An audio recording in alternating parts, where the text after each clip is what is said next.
Everyone, a very good evening to all of you. And in this video, we will try to talk about about a poem written by Derek Walcott, and the poem title is A Far Cry from Africa.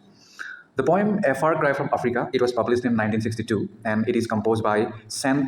Lucian professor, poet, and playwright Sir Derek Walcott. He was born in 1930 and died in 2017.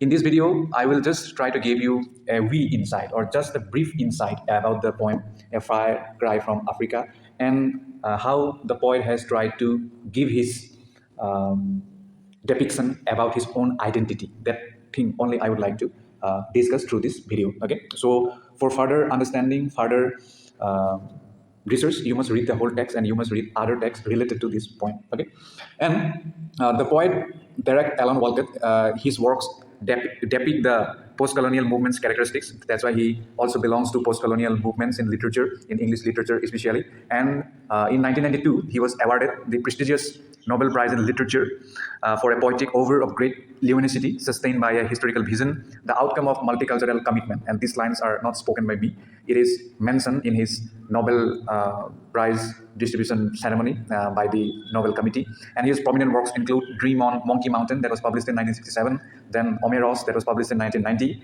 then White Egrets, that was published in 2007, and the last but not the least, The Bounty. Besides this poem, A Far Cry from Africa, it is a poignant, painful, heartbreaking, heart-wrenching, and jarring portrayal or depiction of ethnic conflict and divided loyalties in an African nation.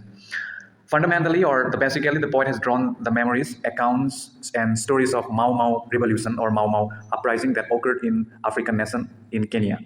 This Mau Mau Uprising was staged against the British colonial authority because they had snatched or they had taken the native Kenyan people's land, and therefore the native Kenyan people they became very angry and they had tried to overthrow the colonial authority. And it was also called Kenya Emergency from 1952 to 1960, and it was a tumultuous and fierce war between the Kenyan Land and Kenya Land and Freedom Army (KLFA). This was a revolutionary group, but according to British, these are terrorists and the British colonial authority for the Kenyan independence. So the native Kenyan people, they have formed Kenya Land and Freedom Army (KLFA), and with that group they have tried to overthrow the colonial government or rule in the Kenya.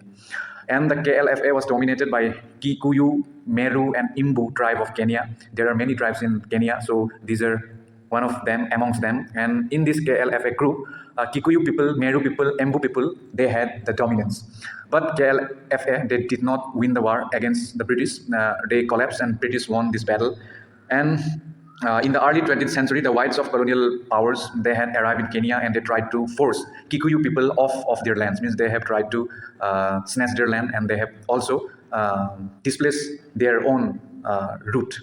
And it also diametrically angered and disappointed Kikuyu community, and they took arms against this colonial power British. On the other hand, the poem speaker is unable to expound or express this violence as he belonged to both African and English ancestry or blood. So here the poem is facing, the poet is facing dilemma because he belongs to both ancestry. He is mixed ancestry. He belongs to English as well as African or Kenyan. So when he remembers this war of independence waged by KLFA against the British, then he always found himself in dilemma whether to support, means whom to support. Whether he should support the English, the colonial power, or he should support the African or Kenyan native people. So that was his great dilemma. That's why through this poem, he has tried to expound or depict his feelings, attitudes, sympathy towards the African people as well as English people. Okay. And therefore, the speaker of the poem, he suffers from split identity as he belongs to both ancestry. It is a very confused thing for him to choose any one of the party, and he suffers from split identity and anxiety caused by the movement or the uprising in which the poet could take sides with neither party. He takes sides of neither the party due to his own ancestry or blood. And at the beginning of the poem, the speaker has depicted the plight done by the British to Africa. The British colonial authority, they had brutally suppressed this freedom movement led by the own African native people. The Britishers, they left no stone unturned to inflict pain, violence, and suffering on the native people. They had even turned native Kenyans' paradise homeland into a dead land with incessant or or constant and massive violence. Means they have done everything possible to stop the freedom fighters or the rebels to gain the power of their country, okay, or the Kenya. So they had even turned native Kenyans' paradise homeland into a deadland with incessant and massive violence. Simultaneously, the people of Kikuyu, or people of the Kenya people, like Kikuyu, then there were many more I have already mentioned in my earlier speeches or discussions. So here the poet tries to say that it is no doubt that Britishers are doing injustice to, or Britishers are doing a grave crime on the Kenyan native people. But at the same time, or simultaneously, the Kenyan people or the native Kenyan people, they are doing the same thing. They are doing the violence. They are murdering. They are brutally killing. So in that way, the poet is trying to emphasize here that this both party, they have no care for the life of human being. They have no care for the emotions they carry forward in their life. So that kind of thing the poet has tried to depict here or emphasize here. And the poet has also praised the Kikuyu fighters by saying that the Kikuyu fighters, they are very brave and they are quick as flies.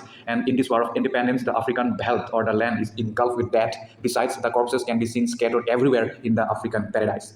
But as the African people or the native Kenyan people, they are illiterate and they are not enlightened enough. That's why they are fighting very brutally. But on the other hand, the Britishers, why they are doing the same thing on these native people? Because the Britishers call themselves that they are enlightened being. They have come to, or they are colonizing people because they are doing the work of civilization. So if they say that kind of thing, then why they are doing the same thing on these Kenyan people by killing them or by ruthlessly murdering them? Okay, and they are just want their own root back, their own land back. So they should not do that kind of thing. That kind of thing the poet has said. So here the poet has been very neutral. He is taking no one side. So he is saying that if there is violence, that is condemnable and that is not the solution. So violence should not be a matter in anything. Okay.